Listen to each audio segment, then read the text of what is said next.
vakomana veopposition vana Prince Zvaendwa voya vokomenda pane zvitiko zviitika munyika yeZimbabwe vachiti aiwa ED Mnangagwa angadeploya masoja ake kana matanks but hazvimbochinji chino. Sanapinda mashoko anobuda achinyora panapa ndotibva wasubscribe wolike wotina on the bell icon. Munhu wese akavhunduka nyaya yekuchitungidza muzara nezuro achiona matanks. Panapa Prince Zvaendwa ndiye achikomenda achiti he can deploy as many military hardware as he can.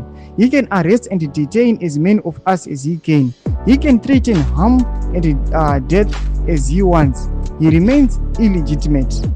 All those not in detention, 16 to 17 August 2024, let's fuel the streets. The security sector is on our side. Achipere mushebe reZimbabwe panapa ari kuuya Prince Zvaendwa achiti aiwa kunyange zvingaitwa nethe ruling party yaED Mnangagwa zvavangaita kudetaina vanhu kutocha kuuraya ari kuti hazvimuchinjisi kuti ave legitimate angoramba ari illegitimate but pane mashoko azotaura pekupedzisira paati vese vasiri captured vese vari freed musi wa16 and 17 August vakomana ngatipinde mumastreets ari kutaura achiti hanzi the security sector is on our side.